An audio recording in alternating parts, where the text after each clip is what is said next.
10वी नंतर पुढे काय? योग्य निर्णय घेतला तर तुमचं भविष्य उजळू शकतं.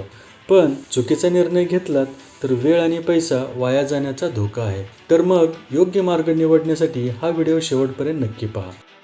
नमस्कार मित्रांनो, तुम्ही बघत आहात ऑल अबाउट ॲडमिशन. 10वी संपल्यानंतर अनेक पर्याय समोर येतात. पण योग्य पर्याय कसा निवडायचा यासाठी योग्य मार्गदर्शन गरजेचं आहे. आजचा व्हिडिओ शेवटपर्यंत नक्की बघा, कारण हा तुमच्या भविष्याचा महत्त्वाचा टप्पा आहे.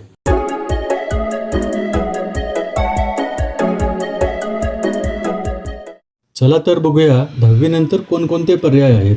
यामध्ये पहिला पर्याय आहे 11वी करणे. सर्वात सामान्य आणि लोकप्रिय मार्ग म्हणजे 11वी करणे. 11वीमध्ये तुम्ही आर्ट्स, कॉमर्स व सायन्स या शाखेमध्ये प्रवेश घेऊ शकता. सर्वसाधारणपणे ज्या विद्यार्थ्यांना चांगले मार्क्स मिळतात ते सायन्स साईडला निवडतात व त्यानंतर कॉमर्सला घेतात आणि त्याच्यानंतर आर्ट साईडला विद्यार्थी प्रवेश घेत असतात. जर विद्यार्थ्यांनी सायन्स साईडला प्रवेश घेतला तर सायन्स साईडमध्ये प्रामुख्याने 4 विषय असतात: फिजिक्स, केमिस्ट्री, मॅथमॅटिक्स, बायोलॉजी. या साईडमध्ये तुम्हाला CET, JEE व नीट यासारख्या एक्झाम द्याव्या लागतात. जर तुम्हाला इंजिनिअरिंगमध्ये प्रवेश घ्यायचा असेल तर तुम्हाला CET व JEE सारख्या एंट्रन्स एक्झाम देणे बंधनकारक असतं व याच एक्झामच्या मार्क्सवरती तुम्हाला इंजिनिअरिंगमध्ये प्रवेश मिळतो. तसेच जर तुम्हाला मेडिकलला प्रवेश घ्यायचा असेल तर तुम्हाला नीट एक्झाम द्यावी लागते व या नीटच्या मार्क्सवरती तुम्हाला MBBS, BMS, BHMS व इतर पॅरामेडिकल कोर्सेससाठी प्रवेश मिळतो. जर तुम्हाला B फार्मसीला प्रवेश घ्यायचा असेल तर त्याच्यासाठी वेगळी CETची परीक्षा द्यावी लागते. अशी ही सायन्स साईड आहे की यामधून करिअर करण्यासाठी खूप मोठा वाव आहे, परंतु तशाच प्रकारची स्पर्धासुद्धा आहे. आता विचार करूया कॉमर्स बाबतीत.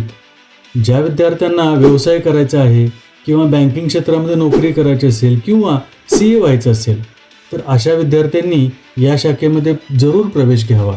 यामध्ये सुद्धा नोकरीच्या तसेच व्यवसायाच्या खूप मोठ्या संधी उपलब्ध झालेल्या आहेत. तर तिसरी शाखा आहे आर्ट्स. आर्ट्स म्हणजे कला. या शाखेमध्ये प्रामुख्याने इतिहास, भूगोल, अर्थशास्त्र, मानवशास्त्र, राज्यशास्त्र, समाजशास्त्र हे विषय येतात. या विषयामधून तुम्ही ग्रॅज्युएशन, पोस्ट ग्रॅज्युएशन पूर्ण करून प्राध्यापकाची नोकरी मिळवू शकता, वकीलसुद्धा होऊ शकता. तसेच या शाखेमधून कौशल्यविषयक शिक्षण घेऊ शकता, जसे की ड्रेस डिझायनिंग असेल, इंटेरियर डिझाईन असेल, ट्रॅव्हल अँड टुरिझम सारखे कोर्सेस करून तुम्ही व्यवसाय करू शकता. जर तुम्हाला स्पर्धा परीक्षेची तयारी करायची असेल तर या शाखेत प्रवेश घेतला तर त्या स्पर्धा परीक्षेचा अभ्यास करायला पुरेसा वेळ मिळू शकतो. हे झालं आपलं पहिला पर्याय की 11वी सायन्स करणे. आता आपण बघूया दुसरा पर्याय कोणता आहे. दुसरा पर्याय आहे डिप्लोमा इंजिनिअरिंग करणे.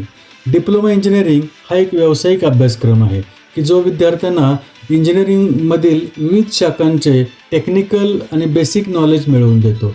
हा अभ्यासक्रम 10वी किंवा 12वी नंतर करता येतो आणि याचा कालावधी साधारणतः 3 वर्षाचा असतो. हा अभ्यासक्रम उद्योगामध्ये त्वरित नोकरी मिळण्यासाठी मदत करतो. डिप्लोमामध्ये विविध इंजिनिअरिंगच्या शाखा आहेत, जसे की civil, mechanical, electrical, computer, ENTC या प्रकारच्या शाखा आहेत. यामध्ये तुम्ही प्रवेश घेऊ शकता. आता तिसरा पर्याय आहे ITI करणे. ITI हा एक व्यावसायिक शिक्षणाचा अभ्यासक्रम आहे की जो विद्यार्थ्यांना तांत्रिक कौशल्य आणि उद्योगासाठी आवश्यक तांत्रिक प्रशिक्षण देतो.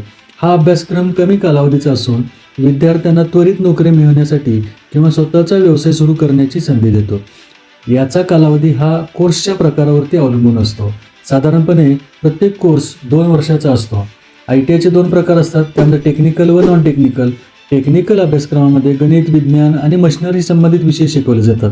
उदाहरणार्थ फिटर, इलेक्ट्रिशियन, वेल्डर, मेकॅनिक इत्यादी.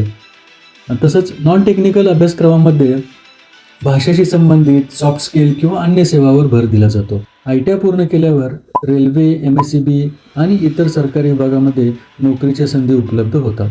तर मित्रांनो, 10वी नंतर अशा प्रकारचे पर्याय तुमच्यासमोर उपलब्ध आहेत. पण योग्य निर्णय घेणे महत्त्वाचं आहे.